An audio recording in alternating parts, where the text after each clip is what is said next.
So ఇందులో ఏమేమి రాబోతున్నాయి ముందుగానే ఆచరణలో పెట్టేశారు. దాంట్లో రాళ్ళు పాతడం కానీ, లేదంటే పట్టా పుస్తకాల్లో ముఖం వేసుకోవడం కానీ, అంటే సంపూర్ణంగా అంటే నేను అర్థం చేసుకుంది ఒక్క మాటలో చెప్పాలంటే, 1 సెంటు భూమి ఉన్న, 1/2 సెంటు ఉన్న భూమి సొంతదారు నుంచి ఎంత పెద్దవాళ్ళైనా సరే మొత్తం భూ హక్కులు ఎవరైతే పరిపాలిస్తారో వాళ్ళ గుప్పిట్లో ఉంటాయి. అది వాళ్ళ ఇష్టాల మీద, వాళ్ళ ఫ్యాన్సీల మీద ఉంటుంది. భవన నిర్మాణ కార్మికులు రోడ్ల మీదకు వచ్చిన రోజు నుంచి ఈ రోజు దాకా కొత్తగా మీరు ఈ యాజిటేషన్లోకి, కోర్టు రూముల్లో రాజ్యాంగాన్ని కాపాడాల్సిన మీరు కూడా ఈ రోజున ఈ ఉద్యమ బాటలోకి రావాల్సి వచ్చింది. ఇది ఖచ్చితంగా జనసేనకి, ముఖ్యంగా నాకు, ఈ పార్టీ ఏర్పాటుకు కూడా legal luminary, legal genius Nani Palkhivala గారి స్ఫూర్తి నాకు. అని ఈ రోజు ఆయనకి నేను చెప్పుకుంటే ఒక ఏకలవ్య శిష్యుడు నేను ఆయనకి. ఆయన లేకపోయినా మన మధ్యలో నేను ఆయన్ని సంపూర్ణంగా స్ఫూర్తి తీసుకున్నాను. ముఖ్యంగా కేశవానంద మీరు చెప్తున్నప్పుడు ఇందాక నా భూమిలో నీ హక్కు ఏంటి, 2 చిగురుమాడి గారు చెప్పింది ఇట్ ఈజ్ యాంటీ కాన్స్టిట్యూషనల్. ఇది సో నేను అర్థం చేసుకుంది కూడా మీకు దగ్గర ఇటు కేశవానంద భారతి గారి ఒక చిన్నపాటి ఆస్తి తగాద, ఒక మఠం తాలూకు ఆస్తి ప్రాథమిక హక్కుల ఉల్లంఘనగా ఎలా సుప్రీంకోర్టు దాకా వెళ్ళిందో, ఇది కూడా ప్రాథమిక హక్కుల ఉల్లంఘనకి వెళ్ళిపోతుంది. ఏది తీసుకున్నా కానీ ప్రాథమిక హక్కులు, రాజ్యాంగం కల్పించిన ప్రాథమిక హక్కుల ఉల్లంఘనకి దారితీస్తూ ఉంది. జగన్ దీన్ని ఎలా అనుకూలంగా తీసుకుంటున్నాడంటే, ఆయనకి వైజాగ్లో వచ్చి దోచుకున్న ప్రాపర్టీస్ అన్నిటిని లెజిటిమేట్ చేసుకోవడానికి ఇది తెచ్చుకున్న చట్టంలా ఉంది. అంటే వైజాగ్లో వాళ్ళు దోచుకున్న ఆస్తులకి లెజిటిమైజ్ చేసుకునేందుకు చట్టంలో ఇది ఒకటి ఉంది. అలాగే కోర్ట్స్ని దాటేసి, కోర్ట్స్ని అతిక్రమించి రెవెన్యూ అథారిటీస్కి హక్కు ఇచ్చేస్తే, రెవెన్యూ వ్యవస్థ అంతా ఎవరైతే ప్రభుత్వాన్ని నడుపుతారో వారి చేతిలో ఉండదు. కోర్టులు ప్రభుత్వం చేతిలో ఉండవు.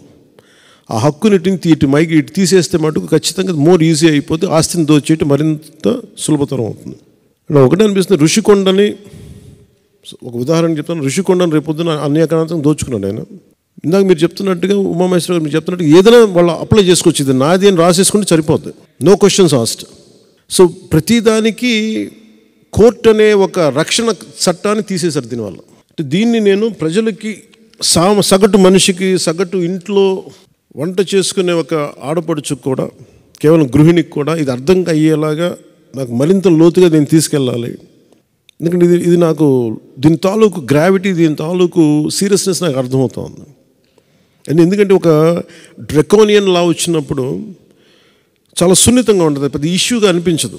అది అప్లై చేసే కొద్దీ దాని అప్లికేషన్లో దాని తాలూకు మీరు ముందే సెన్స్ చేస్తూ ఉన్నారు. అంటే మీరు చెప్తున్న ప్రతిదీ ఈ ఆంధ్రప్రదేశ్ ల్యాండ్ టైటిలింగ్ యాక్ట్ 2022 ఇది కైండ్ ఆఫ్ డ్రెకోనియన్ లా. దాని ముందే మీరు గ్రహిస్తున్నారు, ఇంకా ప్రజల అనుభవంలోకి రాలేదు ఇంకా అది. అందుకని మీరు ఉద్యమిస్తున్నారు. ఇది ఖచ్చితంగా ఇది యాంటీ పీపుల్ యాక్ట్, ఇది యాంటీ కాన్స్టిట్యూషనల్, యాంటీ పీపుల్, ప్రాథమిక హక్కుల్ని ఉల్లంఘించే చట్టం ఇది కాదు. ఇది నేను సగటు మహిళకి, చిన్నపాటి ఒక 6వ క్లాస్ చదువుకునే విద్యార్థికి కూడా ఇది అర్థమయ్యేలాగా నేను చెప్పగలగలేదు. దీన్ని ఖచ్చితంగా మీరు జనసేన ఈరోజున మీరు మీ విలువైన సమయాన్ని, కోర్టులను కాదని మీ విలువైన సమయాన్ని ఇక్కడికి వచ్చి వెచ్చించినందుకు సంపూర్ణంగా అది ఒక అర్థవంతంగా అయ్యేలాగా నేను మీకు సంపూర్ణమైన మద్దతు నేను మీకు ఇస్తాను. ఖచ్చితంగా నా గొంతు, పెద్దలు మీరు చెప్తా ఉన్నట్టుగా నా గొంతు ఎంత బలమో నాకు తెలీదు. నేను పని చేసుకుంటూ వెళ్ళిపోతాను, కానీ నాకు దాని రీచ్ ఎంతమంది ప్రభావితం చెందుతా నాకు నిజంగా తెలియదు. నేను చేసుకుంటూ వెళ్ళిపోతాను. కానీ నాకున్న ఎంత బలం మేరకు, నా శక్తి మేరకు ఈ చట్టాన్ని ఖచ్చితంగా దీన్ని అమలు కాకుండా చూసే బాధ్యత నేను తీసుకుంటాను.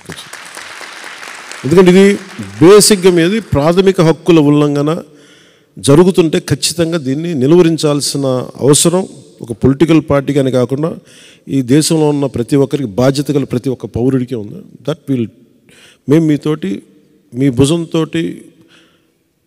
మా భుజం కూడా కలుపుతాం. దీంట్లో మేము సంపూర్ణమైన మద్దతు ఇస్తాం మీకు దీని మీద.